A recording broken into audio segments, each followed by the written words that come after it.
días. Pues primeramente muchísimas gracias por aceptar responder esta breve entrevista para Voto Informado. Muchas gracias, Sofía, es un placer participar en todo lo que hacen. Muchísimas gracias. ¿Y te parece si comenzamos? Excelente. Perfecto.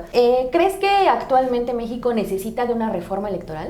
Yo creo que México no necesita una reforma electoral. Las reglas actuales de nuestra democracia nos han asegurado 3 transiciones de partido político en los últimos 20 años. Entonces, son reglas que están garantizando transición política. Eso me parece que es un argumento súper contundente en el sentido de que una reforma electoral probablemente no está buscando alternancia, probablemente no está buscando ahorro, probablemente no está buscando eficiencia, sino parece que lo que se está buscando es cooptar, captar, atacar, asaltar al INE, ¿no?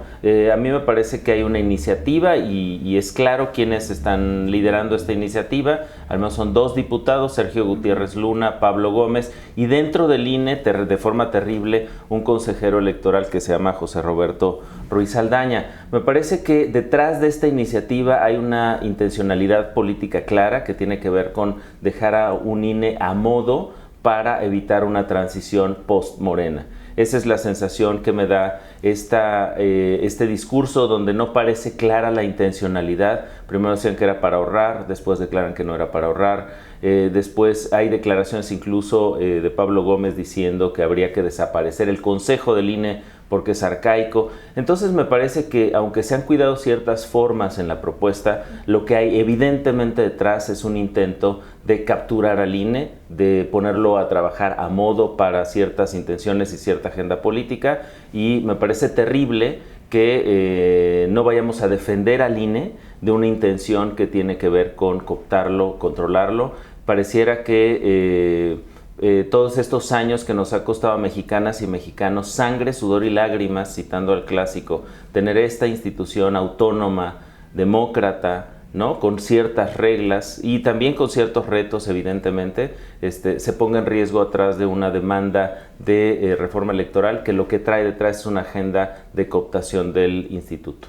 Okay. En este sentido, ¿cuáles consideras que son los pros y los contras de esta reforma que está impulsando el grupo parlamentario de Morena? A mí me parece que no hay pros, porque si bien hay algunos asuntos, algunas propuestas que tienen que ver con violencia política, con uso más eficiente de recursos, de nuevo, como lo que hay detrás no me parece que tenga una intención de mejorar la operación del instituto, las reglas de nuestra democracia, sino más bien ponerlo al servicio de una agenda política específica, de un grupo político. Yo creo que no tiene ningún pro, ¿no? Tiene puros contras. ¿En qué sentido? El riesgo de cambiar las reglas del sistema para hacerlas más funcionales para un partido político que hoy está en el poder. Me parece que pone en riesgo también la equidad al interior. No se quieren o reducir o eliminar el Consejo del INE, lo cual me parece un total sinsentido.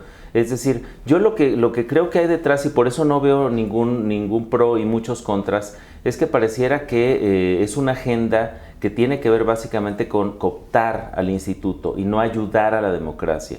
Desconoce los años de lucha que hay detrás de la construcción de esta institución, y me parece que también tiene una perspectiva como de venganza por agravios que entiendo que se asumen como fraude.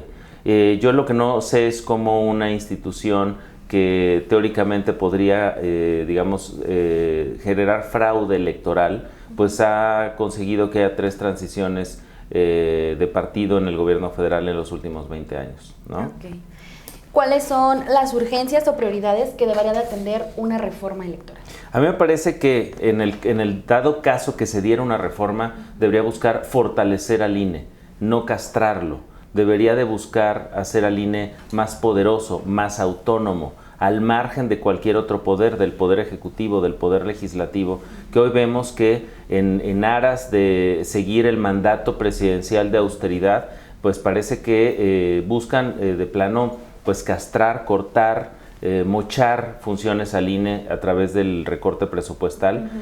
Hay una controversia constitucional sobre el tema de si el INE debe de fijar él mismo su presupuesto o se lo debe fijar la Cámara de Diputados, porque es parte de la manera de cooptar una institución, es cortarle el dinero.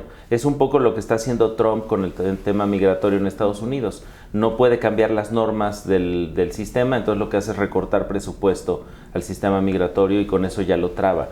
Sí me parece que hay mucha mala fe detrás de esta iniciativa de reforma electoral del grupo parlamentario de Morena. Ok. En este caso, ¿cómo afectaría a la ciudadanía esta reforma? Pues a mí me parece que el principal riesgo, Sofía, es quitarnos a los ciudadanos la posibilidad de elegir a quién queremos en el poder, de ese tamaño. Es decir, el gran riesgo es quitarle el poder al instituto para mantenerse de forma autónoma al deseo o las agendas de los partidos políticos y lograr llevar, digamos, el derecho al voto a un escenario donde ese derecho pueda ser manipulado, cooptado, etc. Por eso me parece que es un riesgo importante y que deberíamos oponernos a una reforma como se está planteando. Okay. Con esta reforma, con esta propuesta actual, ¿consideras que la democracia en México está en riesgo? Yo creo que sí. Yo creo que nuestro sistema electoral es un sistema muy delicado. Es un sistema que está montado sobre 3 instituciones, ¿no? Está montado sobre el INE, sobre el Tribunal Electoral y sobre la FEPADE. Entonces el INE opera lo que le toca hacer de acuerdo con la ley, ¿no? El tribunal dirime los conflictos en la operación de esa ley y la FEPADE finalmente busca y persigue los delitos de las violaciones a esa ley. Me parece que es un sistema tripartita, digamos, de 3 partes, de 3 piezas, que está funcionando bien. Y me parece que el riesgo de moverlo con una intencionalidad política clarísima es el riesgo de ponerlo a funcionar o alinearlo con el deseo o la agenda de Morena. Ok. Los soples en este caso deberían de tener una reducción presupuestal, deberían de desaparecer o deberían de mantenerse. Mira, el primer argumento que se dio por el tema de la desaparición de las soples es un ahorro. Ese ahorro no es cierto, porque si lo que se hace es trasladar las funciones que hoy tienen las soples al Instituto Nacional Electoral, el instituto va a necesitar ese mismo recurso, nada más que centralizado.